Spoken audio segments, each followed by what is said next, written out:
Hello students, today we are going to start bookkeeping first chapter. This is Maharashtra board 12th standard. Okay, so here total this is totally new syllabus for 12th commerce, and total in this 10 chapters are there. So introduction to partnership and partnership final account, this is the very first chapter. And then second chapter is account for not for profit concern. Third is admission of a partner, retirement of a partner, death of a partner.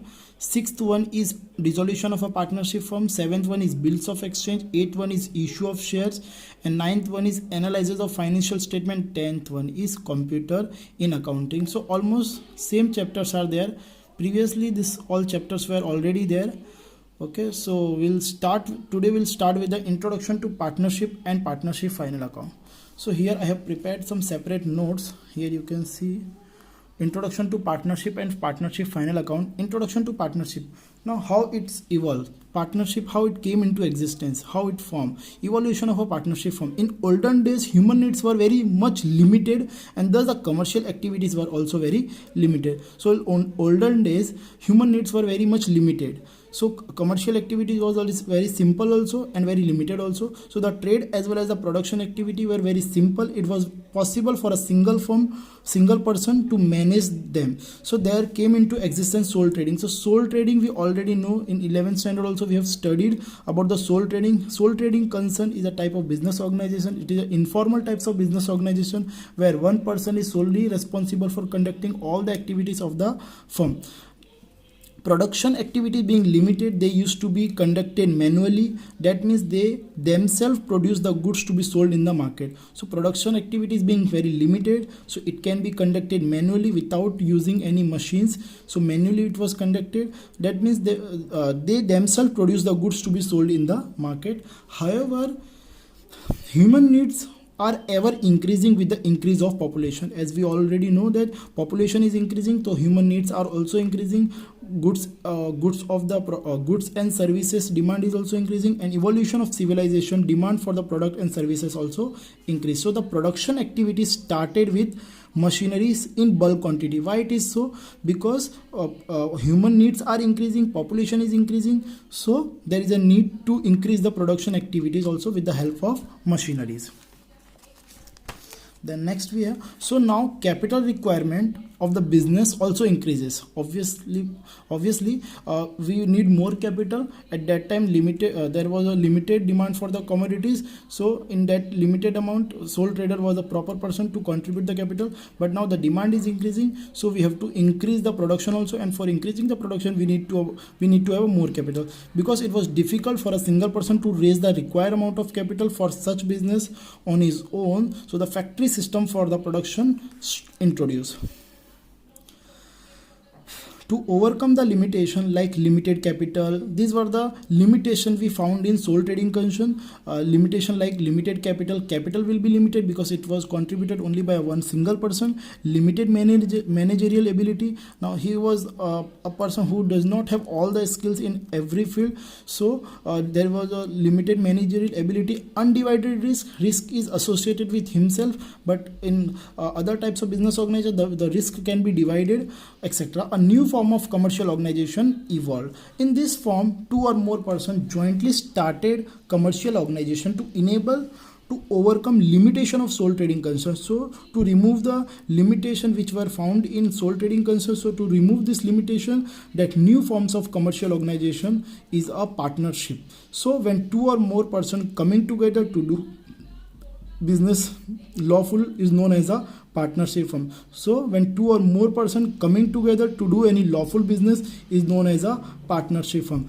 So who governs this partnership firm? The Indian Partnership Act. The Indian Partnership Act 1932 defined the partnership. Now we'll see the book. I don't have book, so I'm directly teaching you from this PDF only. So introduction part I have already explained you, but if you want still you can read that and you can go through that paragraph. I have already completed. Now we will start with the definition, meaning. We'll just see meaning also. Partnership is an organization where there is an association of two or more persons coming together to carry on a business with a view to share profits or a loss for a firm. So now here this business say that minimum 2 persons are required to form a partnership firm. To maximum, here it is now 200, and minimum is 2.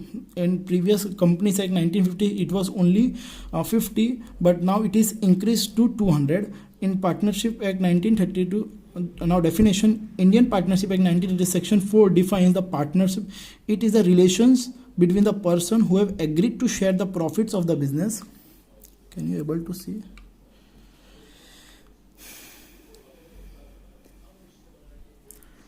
Now if you have book, you can able to read properly. Indian Partnership Act 1932 sections 4 defines the partnership as it is a relations. It is the relation between the person who have agreed to share the profits of the business carried on by all or any one of them acting for all.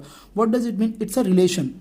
It's a relation between the persons who have agreed to share the profits of a business. Whatever profits will be there in the business, they will be agreed to share that profit, carried on by all. It will be carried on by all or any one of them acting for all. Or it can be acted by one person, but that person will be acting for all the persons. Another definition is also there. Partnership is the relation existing between the person competent to make a contract. Competent to make a contract means it should be a major person. It should not be a 14 year or below 18 year. That person should not be there. It should be above 18 year who have agreed to carry on a lawful business in common with a view to earn private gain. So the main intention to do a business activity is to earn a profit, and after earning a profit they will have a share accordingly. Whatever they have decided or they have written in that partnership deed, accordingly they will share the profits of the firm. Now here we'll also continue with the features of partnership firm. Here you can see the features. There are total 9 features. So here we'll continue and we'll complete the features of partnership firm. The first features of partnership firm is agreement. Yeah, of course, agreement. Partnership is a result of agreement between the partners. So before starting a partnership firm, there should be an agreement between the partner. It could be in a written form or orally. It can be in written also, it can be orally also. A written agreement is preferred so that it can be used as a proof in the court of law.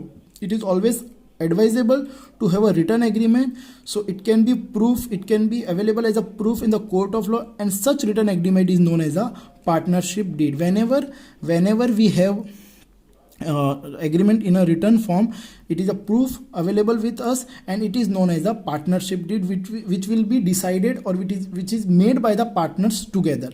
The next point we have is the number of partners. Minimum 2 partners. Number of partners. Minimum 2 partners are needed to start partnership firm, and maximum number of partners are 50 according to the Companies Act 2013. Sorry, it was not 200. It is 50. Previously it was 20 and now it is 50. It was not. It is not 200. It is 50. Minimum 2 and maximum 50 partners can be there in partnership firm. Third point we have lawful business. Business undertakes by partnership should be lawful. Obviously the business which is carried on or which is conducted, it should be lawful. It should not contain any illegal activities. It cannot be undertaken business which is not allowed by any state. So it should be a lawful business. The definition of partnership also does not permit any illegal activities. So obviously the partnership act also, it does not permit that activities should not be illegal. It should be legal business like gambling and smuggling. It should not be there. Then fourth point we have sharing of profits and losses. The purpose of partnership is to earn maximum profit. The main purpose of having a partnership firm is to have maximum profit. Partners share profit and losses according to the ratio given in the agreement. So partners share the profit and losses according to the ratio which is there in the agreement. If the agreement is silent about the ratio, then profits and losses sharing will be equal. If there is no agreement, and if agreement is silent, then the profit sharing ratio will be equal. If it is not given in that agreement, if it is not there in the partnership deed, then the profit sharing ratio will be equal. Unlimited liability. Next, fifth point is unlimited liability. The liability of a partner is unlimited, joint and several. That is, partners are liable till the last rupee in their pocket. That means joint and several means it is joint.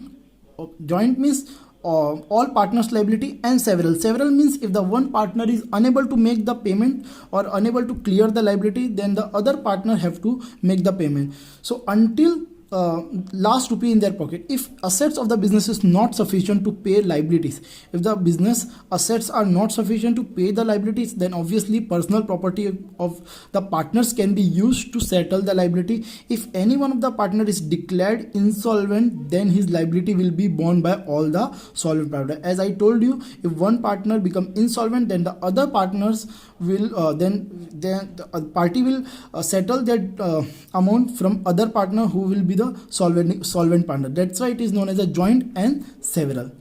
So the liability of a partnership firm will be always unlimited. The next we have registration. Now, registration of a partnership firm is compulsory only in the state of Maharashtra. We have to remember this. With effect from 1st April 2005, it is made compulsory that all the partnership firm have to get registered. It is compulsory in the state of Maharashtra. According to Indian Partnership Act 1932, registration of a partnership firm is optional. As per 1932 Act के according, it is said that it is optional, but in the state of Maharashtra it is compulsory. It may or may not be registered. Registration of a firm merely certifies its existence, and it is a process of entering the name of partnership firm in the register of registrar.